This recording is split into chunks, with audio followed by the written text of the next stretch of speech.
friends, welcome to Carrie's Culinary Crafts, and if you're new, welcome. Here on Carrie's Culinary Crafts, we talk all things food.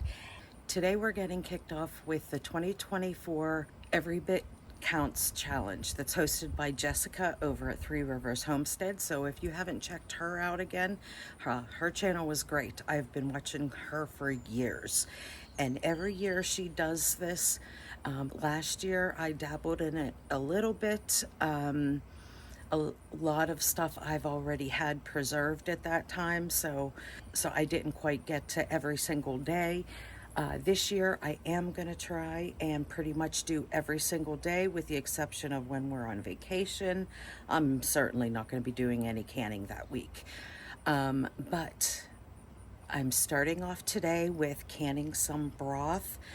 I pulled out of my freezer 7 chicken carcasses, and I've made 2 whole roaster pans full of chicken stock. So if you can see behind me on my Camp Chef outside, this is my outdoor canning station that I have. I have 1 canner going, and there are 7 quart jars of chicken stock in there. Now, I have shown several times on my channel how to preserve or how to cook up your chicken stock, so I didn't do a tutorial on how to do that.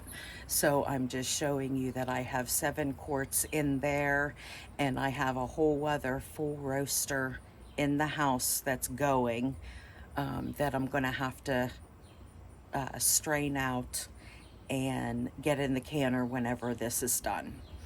So while we are out here, I am going to go ahead and show you my outdoor kitchen that I have set up. So let me get you turned around and I'll show you that. Okay, here is an overview of my outdoor kitchen. And I have a long working table here, as well as this is where, if we eat outside, we have a eating table, but when I'm canning, it is my prep table. So here is my canning station here. I have a 2-burner Camp Chef that works off of propane. And here I have a grill. It has a side burner. And then over here is my Blackstone.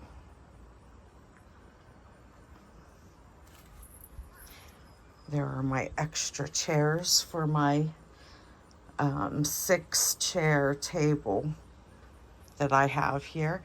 And here is my smoke vault where I do all my smoking.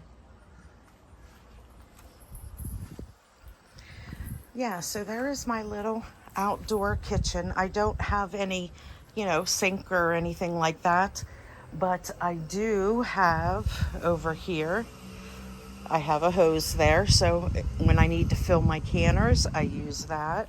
And if I need to rinse anything off, that's where I do it.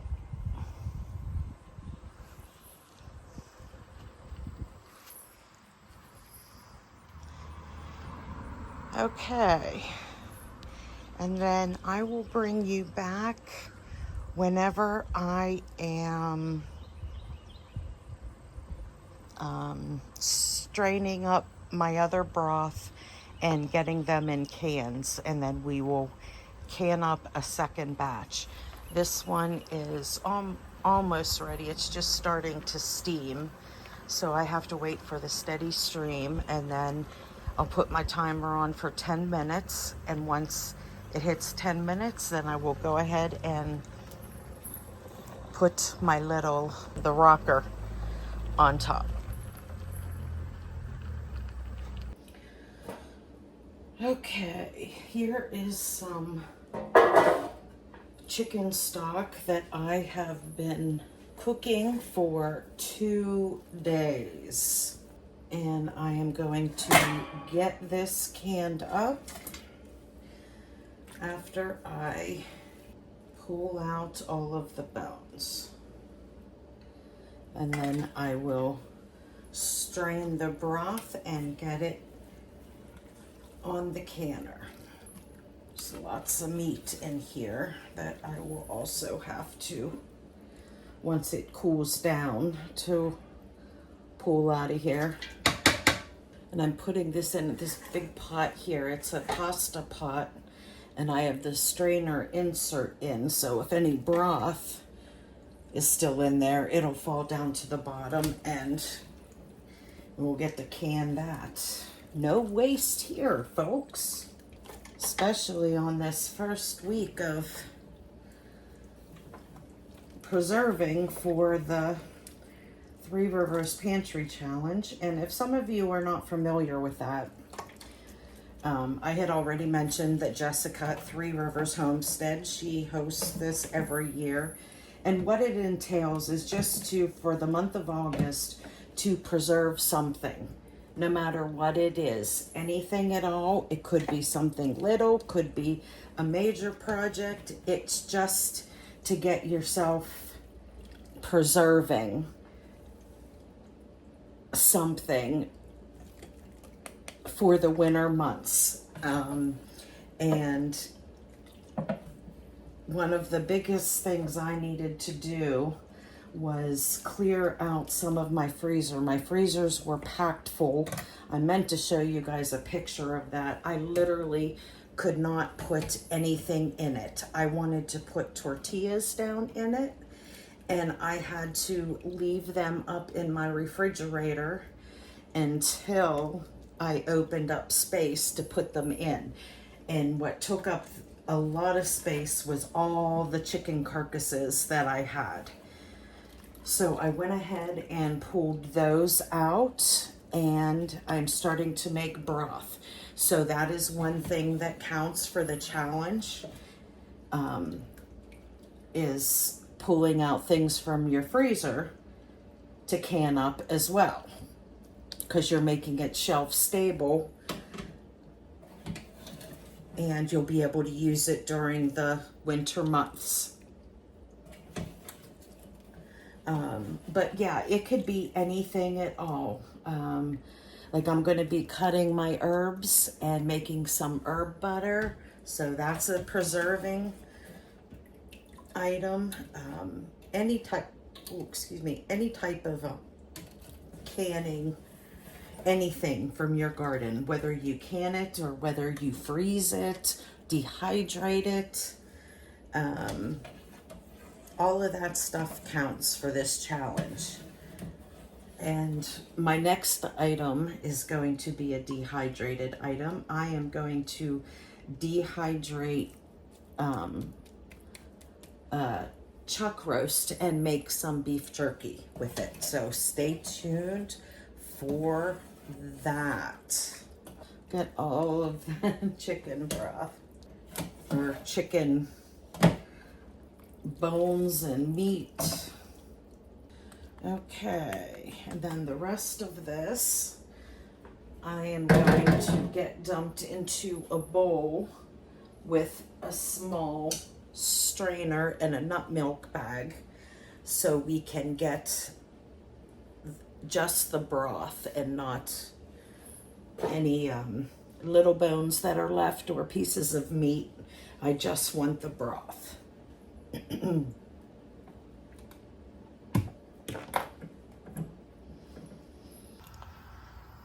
6 more cans of broth is in my canner.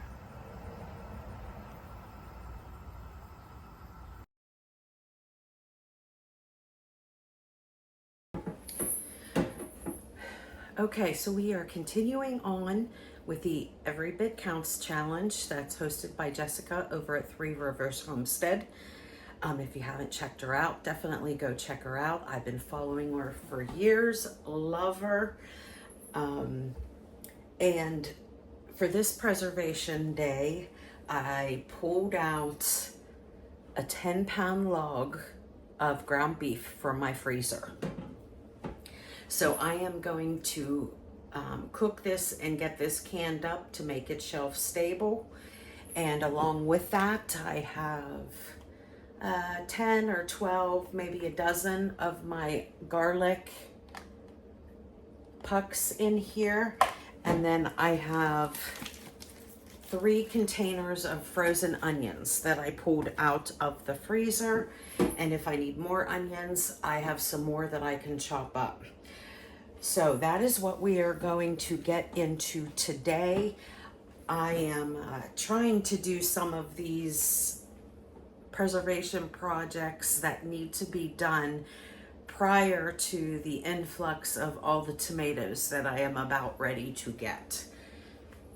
I have about a dozen Roma tomato plants and a half dozen of slicing tomato plants, and they probably have like 3 days left until I have a huge influx of the Roma tomatoes.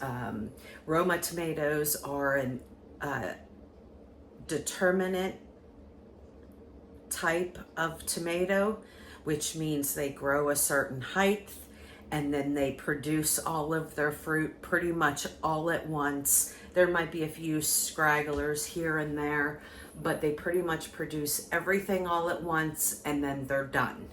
So I want to be on top of that. So soon as all the tomatoes come in, I want to go ahead and process them, and then I want to get more tomatoes planted. We live in an area that is kind of like right on the line of whether we can do double tomatoes. Sometimes we can, because sometimes we go into fall and go into October and have very mild weather.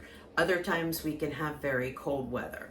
So if we do not, if we have a nice fall like we did last year, then we could get a second round of tomatoes.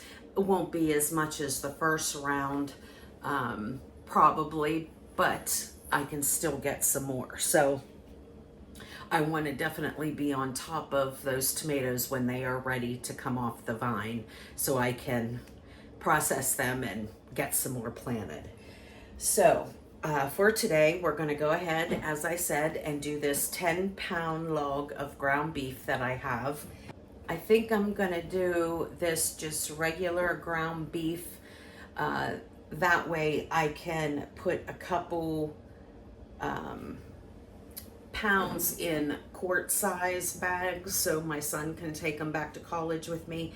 He likes to have already cooked ground beef, so I'll give him a couple bags and then I will can up the rest as plain ground beef, and that way it can be seasoned any way we want it. So okay, we're gonna go ahead and get started. First thing I'm gonna do is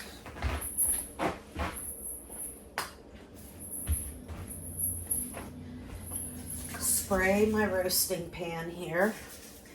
And I find that using the roaster is the best way to cook up a whole bunch of meat, because you can actually go ahead and get it started and then you can go ahead and do some other things. And I have quite the mess of a kitchen that I need to clean up. So I'm going to go ahead and get this started in the roaster so I can do some other things while it's doing its thing. Okay, let's see.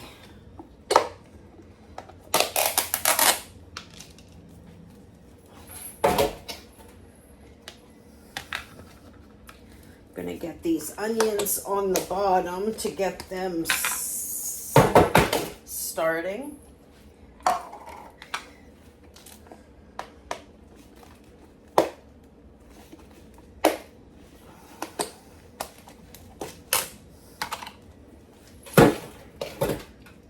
That is the last of any frozen onions that I have in my freezer.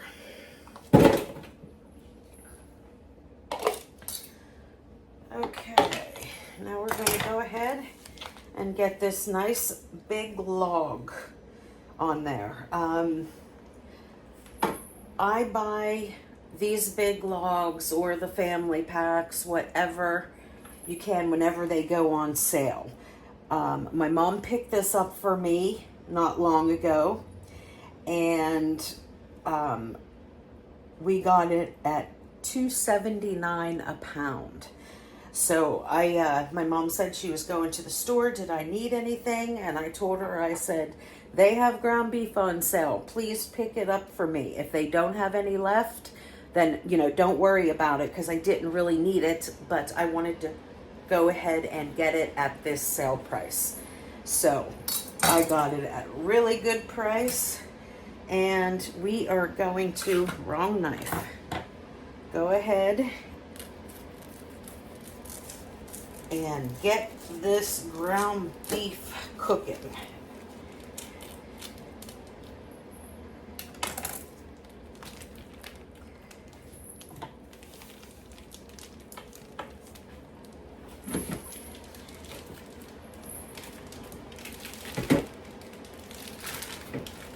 All right, sweet. And there we go. Now I'm going to get this roaster on. I'm going to turn it up to about 350. And I am going to break this up a little bit. Break up the onions and garlic once they thaw. But my ground beef is nice and thawed here, so we'll get this smashed up.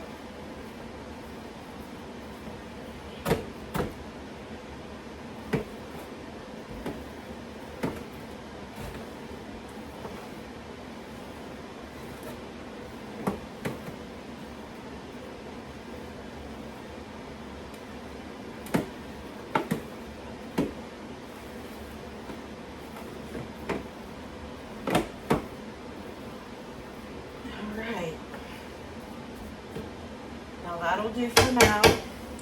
I'm going to let this go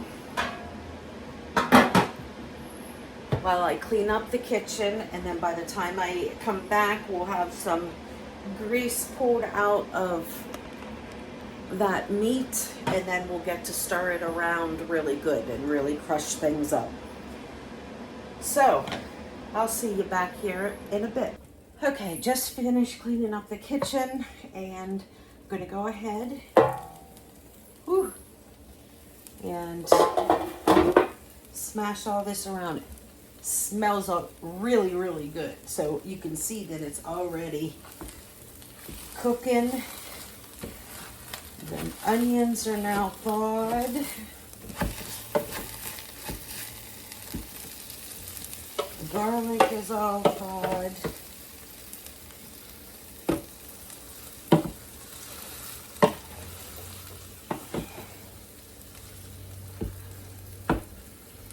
So we're just going to get to mashing. And then we'll put the lid on and let it do its thing for another 20 minutes or so while I go about doing a few other things. I'm going to go ahead and prep some dinner, which you will see on another video, a what's for dinner video.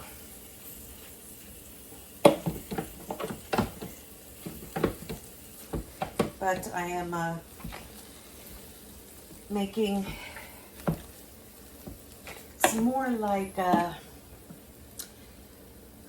sausage banana pepper lasagna.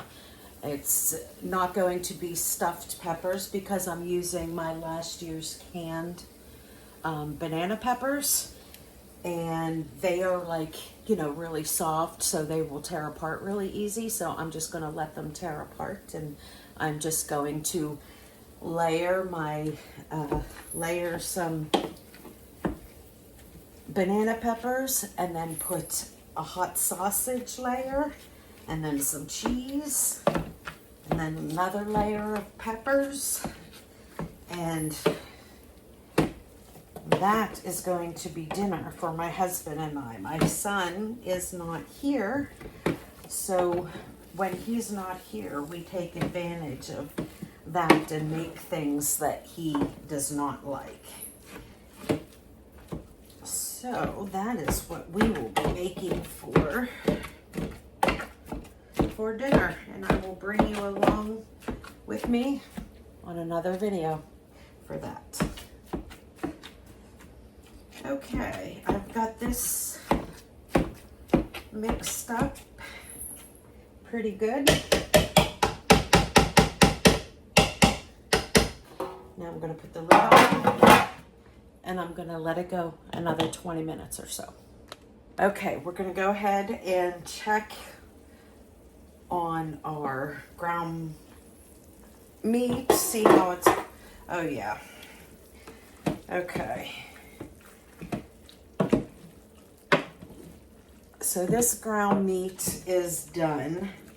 So I'm going to go ahead and turn off the roaster.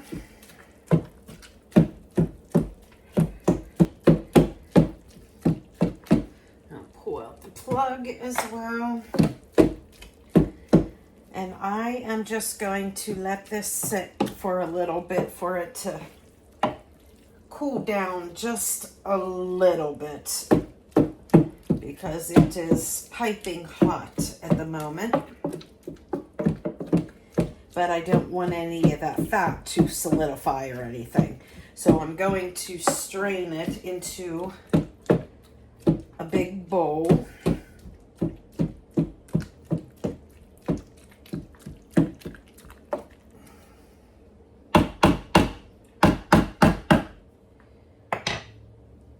And then we will get to canning it.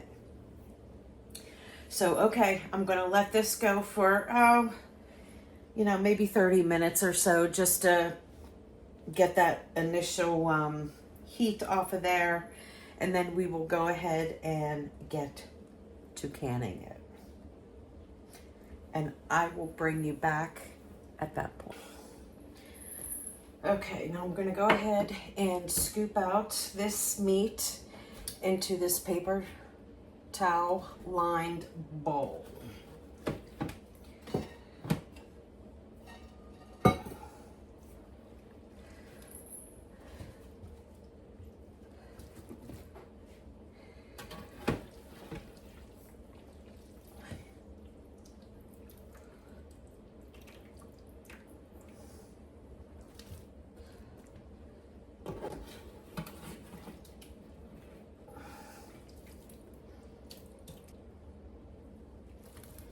Now you can put these directly into jars if you'd like, but I wanted to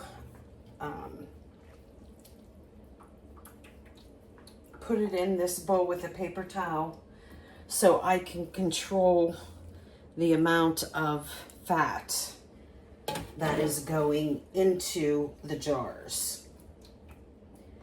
I will put a little bit of fat in it for the flavor, but I just want to make sure that I can control how much fat is going in it, so I don't have like a full jar of fat as the liquid.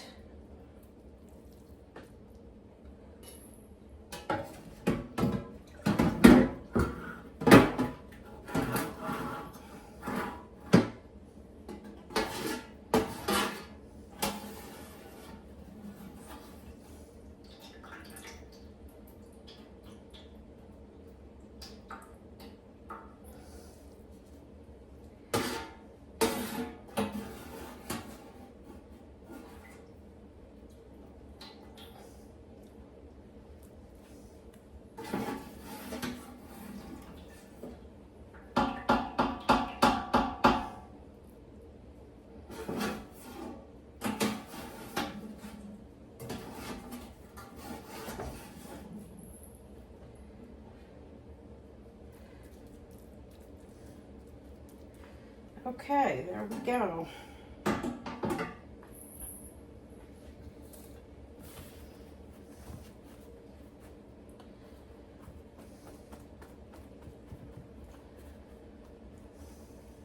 Now I'm going to go ahead and get my clean jars ready that we can put this ground beef into, and we can get it on the canner and put it outside at my outdoor canning station.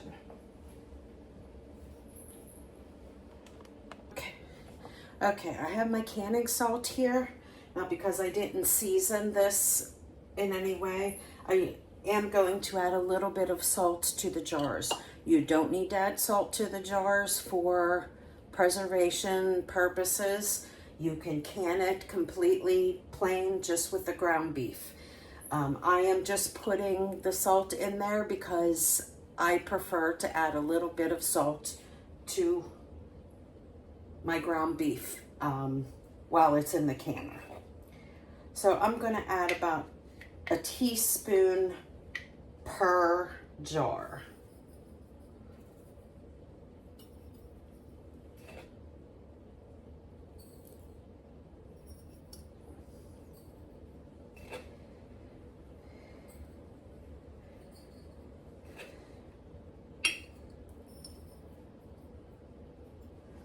Okay.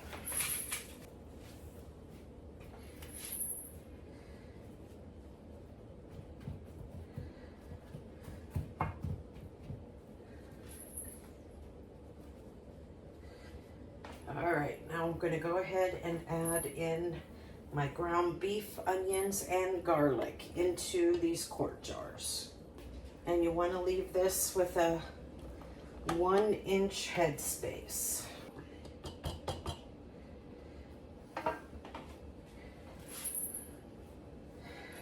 All right, now I have 6 jars here. Okay, I have a tablespoon here. I have a skewer that I will use as the debubbler. And I have some beef broth here that I will add to the jars. Now I am going to use this tablespoon scoop and scoop 1 tablespoon of that fat that is left over from cooking up the beef. I'm going to put 1 tablespoon in each of these jars. I just don't want too much fat in there that would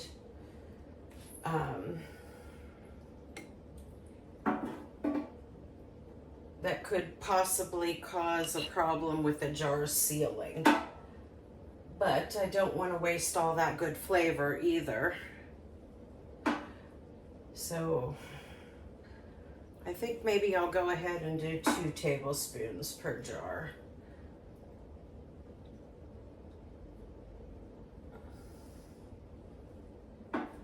And you don't have to do any of this. You can go straight to just putting water in it. You can use broth. You can put some fat in. You can not put some fat in.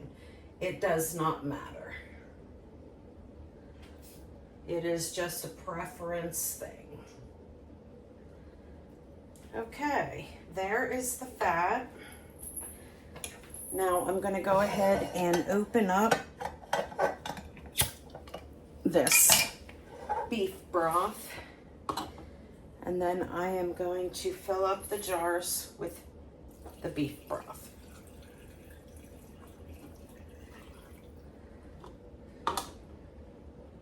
Not really fill it up the whole way. You want it at least halfway.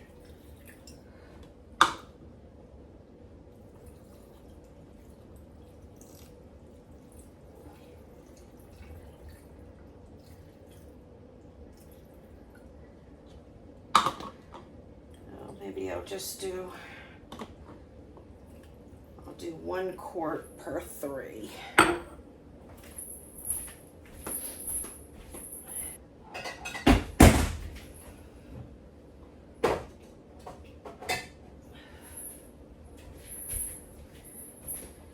Yep, that was me dropping a canning jar. Luckily it didn't break and the seal is still intact. Okay, so we'll do these last 3.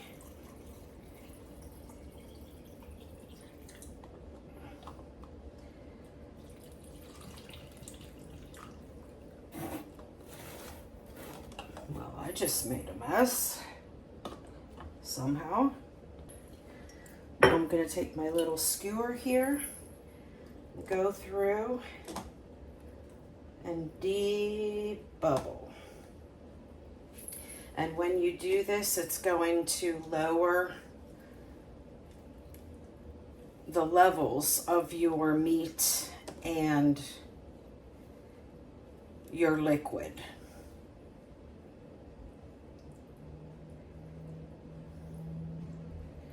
This one's a little full, so we'll be taking from it.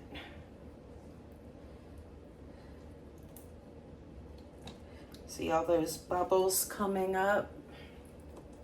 Those are little bubbles that are hiding in the crevices. You want to get those bubbles out of there. Ugh, there's a fly in here. Okay, now I'm going to take some of this meat out.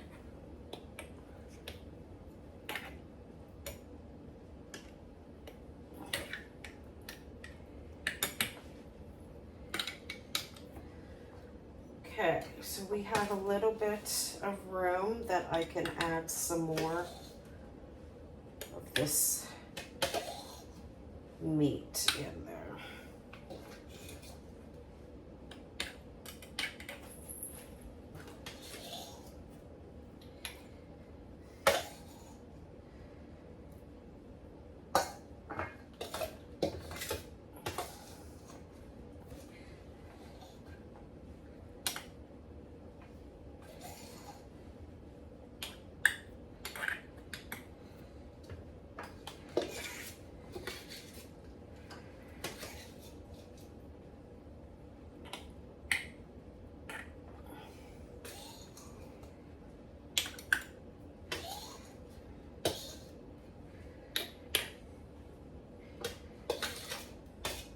It looks like I'm going to get the last of this meat all used up.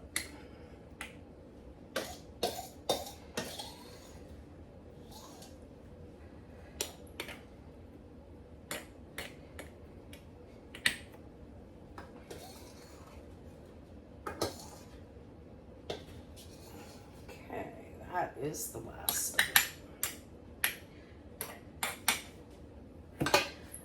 And then you need to look to see if you need to add any more liquid, and liquid is good with all of those.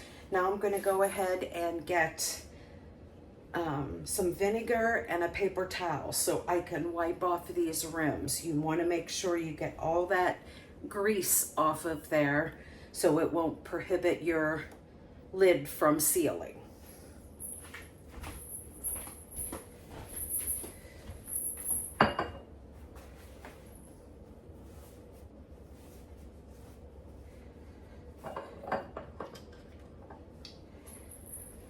Now I'm going to put a generous amount of vinegar on here, and then I'm going to go ahead and wipe all around the rims, making sure you're getting all of that grease off of your rims.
Okay, now I'm going to get some lids and rings,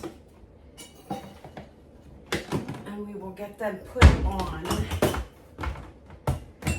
our jars.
Now we're going to go ahead and get these on the canner.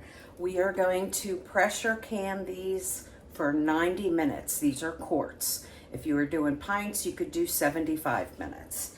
But we are doing 90 minutes with these. I am going to put the recommended amount of water into my canner.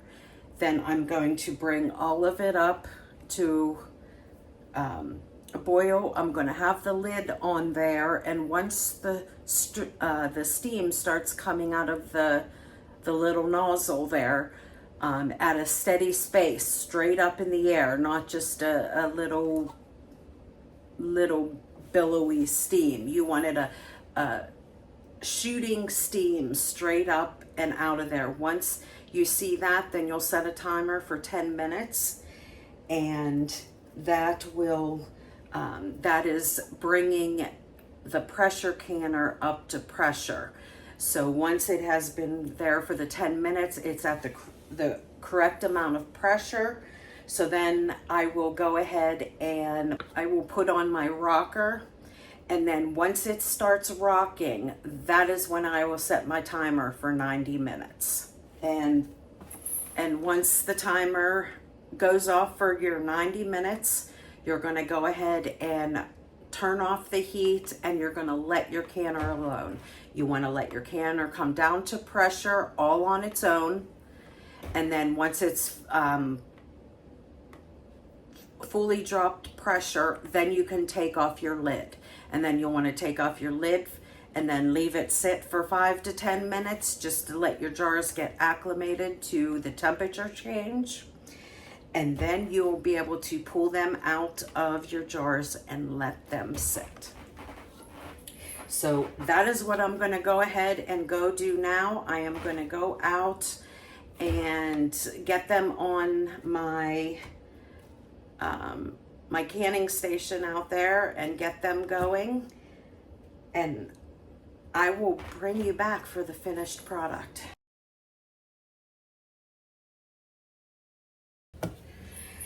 Today's preservation for the Every Bit Counts challenge, we are going to be preserving zucchini.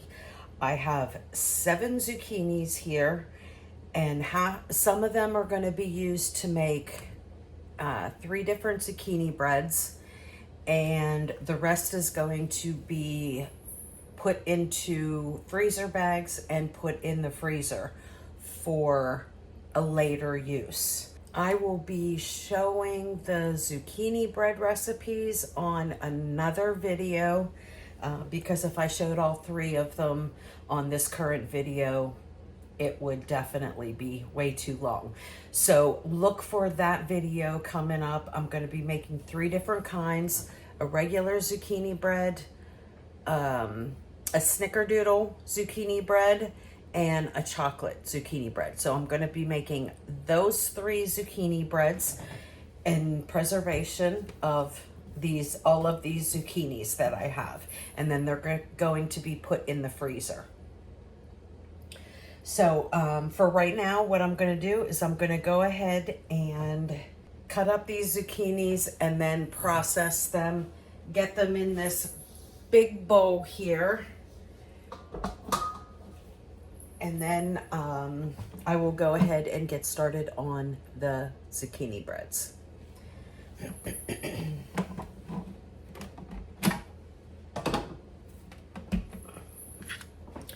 Now I have these washed really good, and so all I need to do is chop them up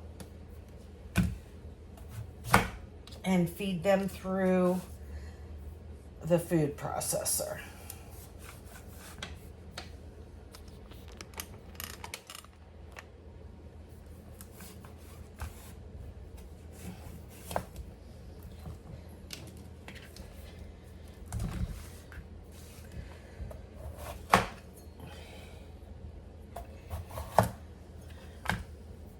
Now, these really big zucchinis are really good for using for your zucchini bread. recipes because those seeds in there are so big. And then that way you won't have to dig them out if to make something with. The smaller ones are best for eating fresh, like if you were making a side of zucchini for dinner, which is what we do. So I always save my smaller zucchinis for that purpose. And these larger zucchinis are the ones that I preserve in zucchini breads, and we'll preserve them in the freezer, shredded up, because usually I use it for zucchini bread, or I stick it in my marinara sauce. And I will be processing a bunch of marinara sauce as well when the time comes that all of my Roma tomatoes are ready. And usually one big zucchini ends up being 2 cups, which is what you need for zucchini bread.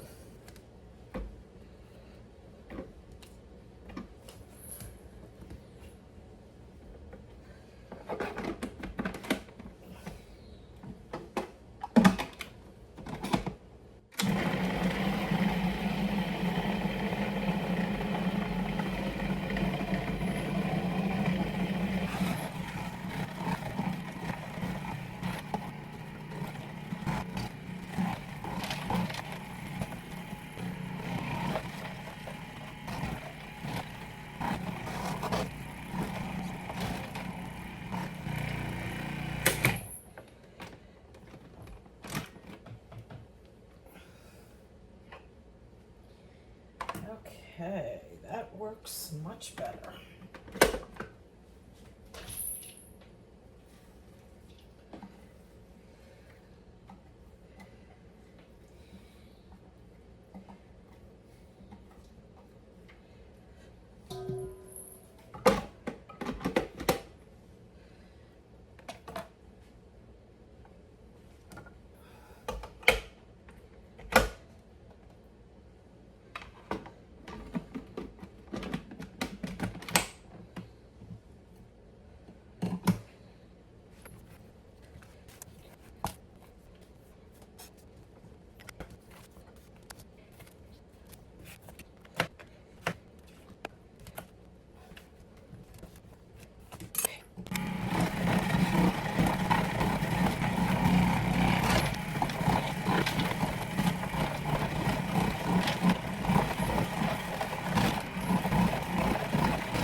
Okay.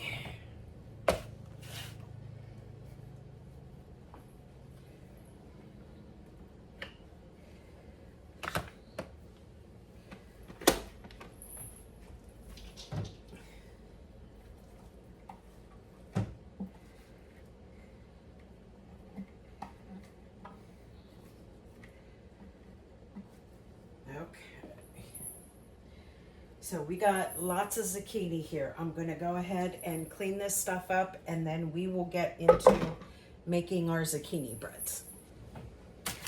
Okay, the last of the zucchini I went ahead and put in these gallon bags because I will be using this when I make my homemade marinara sauce. So these will just go flat, laying flat into the freezer, and I will get them out whenever we have enough aromas to go ahead and make up some spaghetti sauce. Okay, and that is going to do it for today's video. If you liked what you saw, please give me a thumbs up. And if you haven't already, hit that subscribe button down below. And I will see you in the next one. Bye, friends.